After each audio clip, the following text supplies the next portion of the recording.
वाहक रेडियो तरंगों पर किसी सूचना के अध्यारोपण की प्रक्रिया का नाम है। तो इस प्रकार की प्रक्रिया को मॉड्यूलेशन कहते हैं। वाहक रेडियो तरंगों पर किसी सूचना के अध्यारोपण की प्रक्रिया का नाम जो है मॉड्यूलेशन है।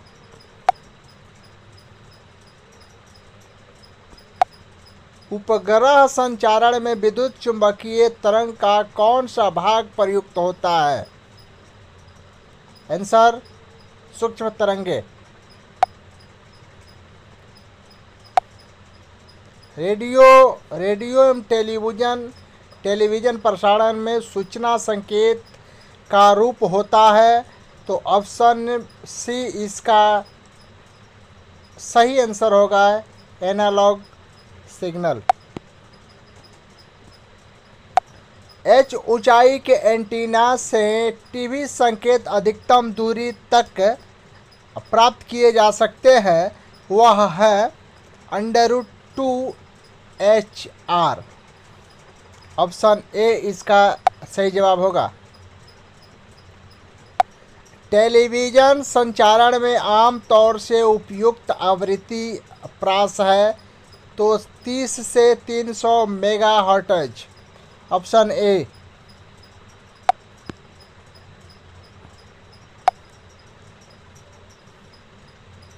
दूर तक रेडियो प्रसारण में शॉर्ट वेव बैंड का उपयोग होता है, क्योंकि आयन मंडल द्वारा शॉर्ट वेव बैंड परिवर्तित हो जाता है। ऑप्शन ए सही जवाब होगा।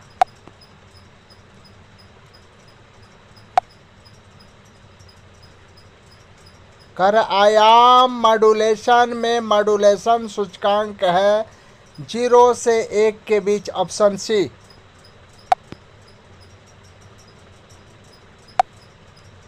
वाहक तरंगों पर किसी सूचना के अध्यारोपण की प्रक्रिया को कहते हैं मॉड्यूलन। Option B. जिस मॉड्यूलन में वाही तरंग की आवृत्ति को मॉड्यूलन किए जाने वाले संकेत के तत्क्षणिक मान के परिवर्तित कराया जाता है, उसे कहते हैं आवृत्ति मॉड्यूलन। Option A.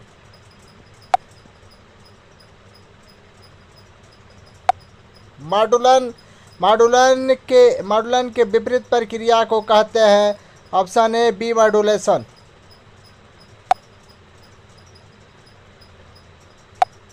लंबी दूरी तक रेडियो प्रसारण के लिए निम्नलिखित में से मुख्यतः किसका उपयोग किया जाता है?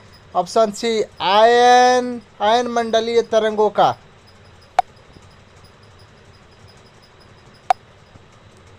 पृथ्वी के किसी स्थान पर टीवी प्रेशर टावर की ऊंचाई 245 मीटर है। जितनी अधिकतम दूरी तक इस टावर का प्रसारण पहुंचेगा वह है ऑप्शन सी इसका सही जवाब हो जाएगा 56 किलोमीटर।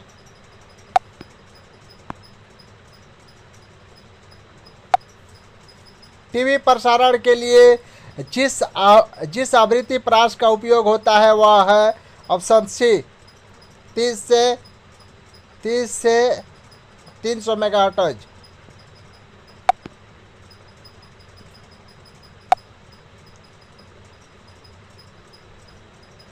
समकक्ष केबल का अभिलक्षणिक प्रतिबाधा लगभग होता है ऑप्शन सी 270 ओम।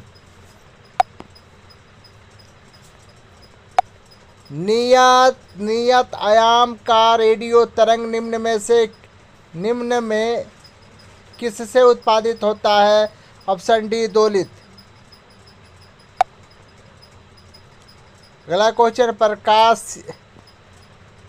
क्वेश्चन है प्रकाशिक तंतु का सिद्धांत है पूर्ण आंतरिक परिवर्तन। Option C.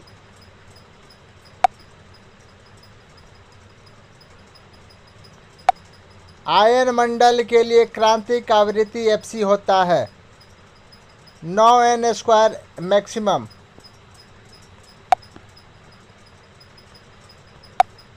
बीस मेगाहर्ट्ज से अधिक आवृत्तियों का संचार उपयोग होता है ऑप्शन बी उपग्रह। वाक सिग्नलों की आवृत्ति प्राप्त होता है 300 हर्ट्ज से 3100 हर्ट्ज। Option A.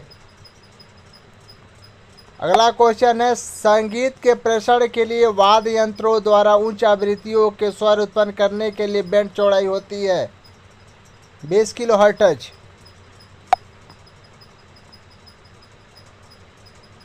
अगला क्वेश्चन कहता है, दृश्यों के प्रसारण के लिए वीडियो सिग्नलों की बैंड चौड़ाई होती है 4.2 मेगाहर्ट्ज।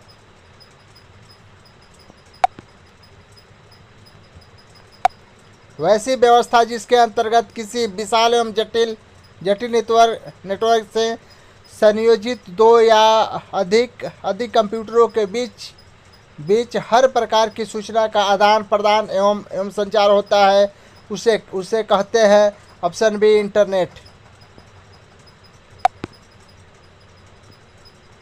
इलेक्ट्रॉनिक साधनों का उपयोग करके इंटरनेट के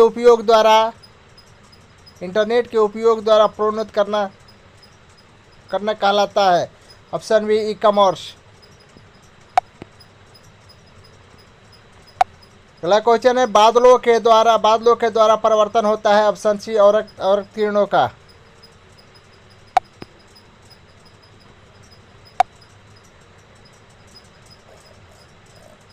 लघु तरंगों का प्रकाश होता है। Option A 30 megahertz.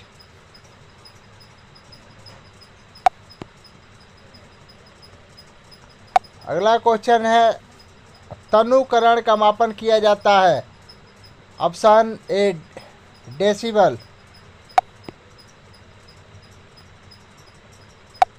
अगला क्वेश्चन है, किसी डिस्क में 2 प्लेट हैं और प्रत्येक सेक्टर में 256 बाइट्स है, तो प्रत्येक पृष्ठ में 256 सेक्टर तथा 2560 टेक्स्ट है, तो डिस्क पैक्स की क्षमता है।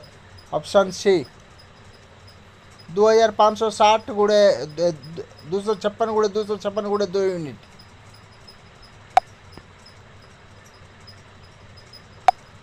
UHF की परास है। ऑप्शन ए 300 से 3000 मेगाहर्ट्ज।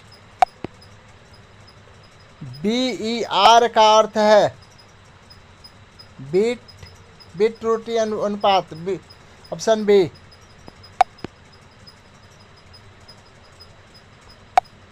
भूतरंग संचरण की प्रमाणिक आवृत्ति परास है। सी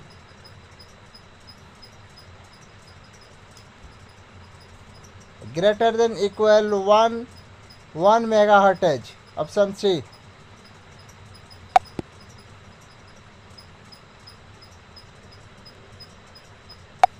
अब कह रहा है मॉड्यूलन के सही जोड़ा चुनिए।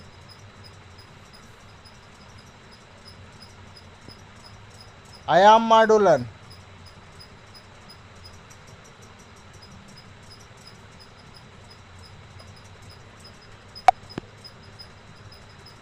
तो ऑप्शन बी इसका जो है सही जवाब हो जाएगा। ए को 1 में, बी को 3 में, सी को 2 में और डी को 4 में।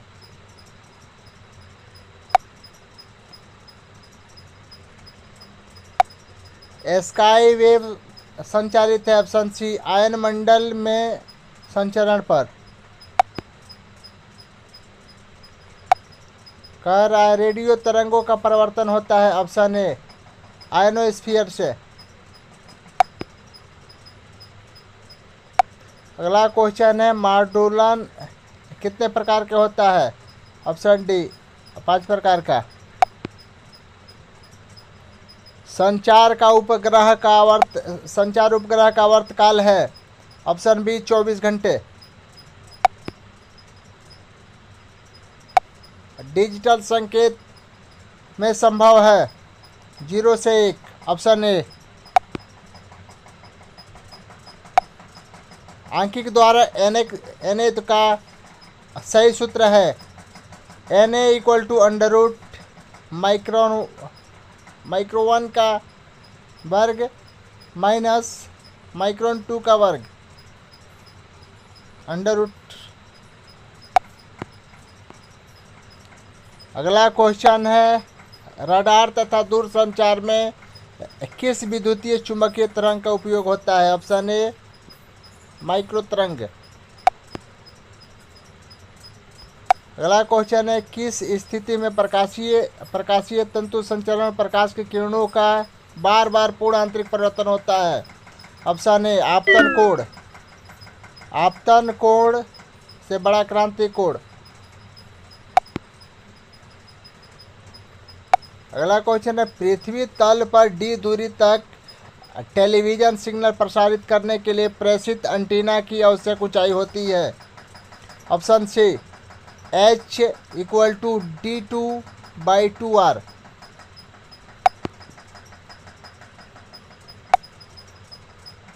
अगले क्वेश्चन में कह रहा है कि आयाम मॉडुलम सूचकांक का मान होता है? ऑप्शन सी 0 से 1 के बीच।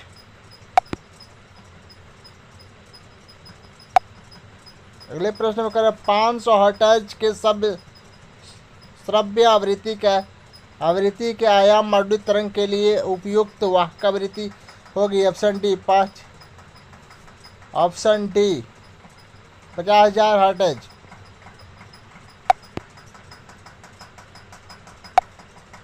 अगले क्वेश्चन में कह रहा है कि मॉडुलन वह युक्ति है जिससे एक रेडियो वाहक आवृत्ति पर जानकारी अंकित होती है? ऑप्शन ए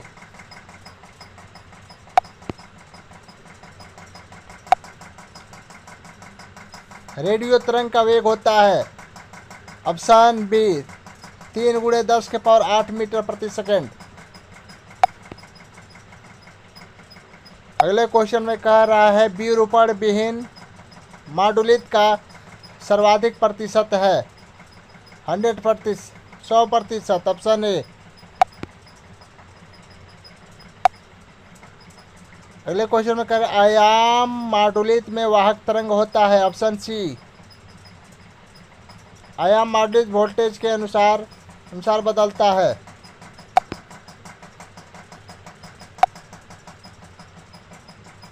एक एकल पार्श्व बैंड जिसमें वाहक तरंग निरुद्ध कर आयाम मॉडुलित किया गया है द्विपार्श्व बैंड पद्धति की तुलना में ज़्यादा पसंद की जाती है क्योंकि इसमें कम बैंड चौड़ाई की आवश्यकता होती है? Option A.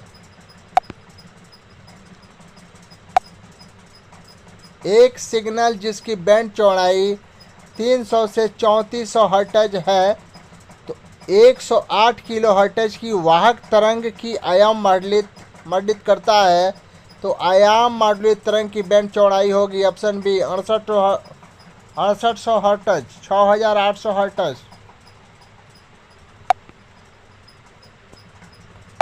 अगला क्वेश्चन है आयाम मॉडुलित तरंग में सूचना निहित होती है? ऑप्शन सी केवल पार्श्व बैंडों में। अगले क्वेश्चन में कह रहा है कि दृश्य सिग्नल टेलीविजन व्यवस्था में होता है? ऑप्शन बी आयाम मॉडुलित। वैसी युक्ति जो मॉडुलन द्वारा विमॉडुलन दोनों का कार्य करता है उसे कहते हैं? Option C modem. अगला क्वेश्चन है 1-200 किलो हर्ट्ज वाहक तरंग को 5 किलो हर्ट्ज जय तरंग से आयाम मॉडुलित किया जाता है तो मॉडुलित तरंग में आवृत्तियाँ होगी? ऑप्शन डी 195 किलो हर्ट्ज और 200 किलो हर्ट्ज।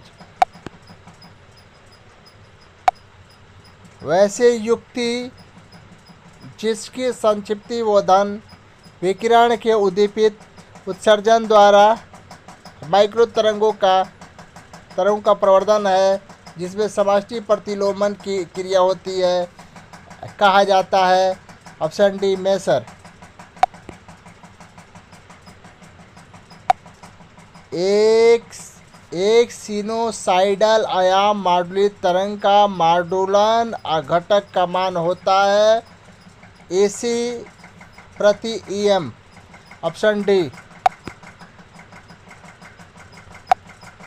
वैसे युक्ति जिससे एक तीव्र एकवर्णी समांतर तथा उच्च कला संबंध प्रकाश पुंज प्राप्त होता है उसे कहते हैं ऑप्शन ए लेजर।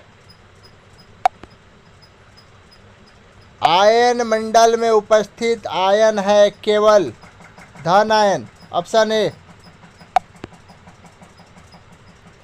आयन मंडल का व्यवहार रेडियो तरंगों हेतु होता है। ऑप्शन ए विरल माध्यम।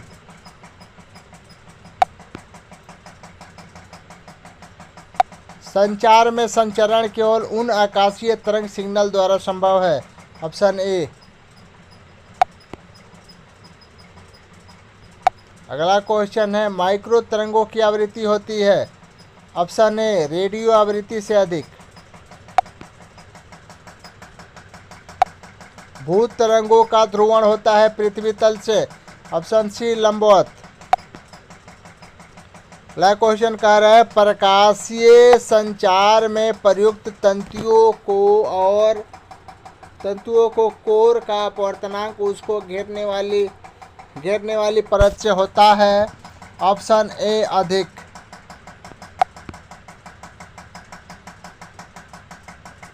संचार तंत्र का भाग नहीं है। संचार तंत्र का भाग नहीं है। ऑप्शन डी ऊर्जा। एनालॉग संचार तंत्र का उदाहरण नहीं है। Option A fax. निम्नलिखित में सही अंकीय संचार के उदाहरण कौन नहीं है। Option C television network.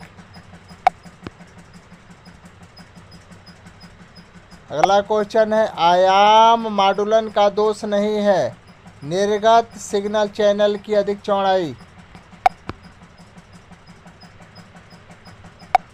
अंकीय सिग्नल बनाए जाते हैं 4 बिट शब्दों या उसके गुणज से।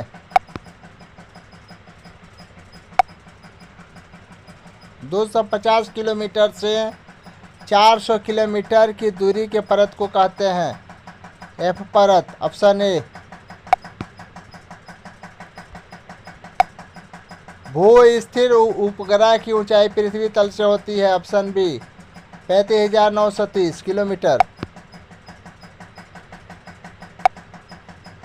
प्रकाशीय तंतु संचरण में प्रकाश स्रोत के रूप में होता है।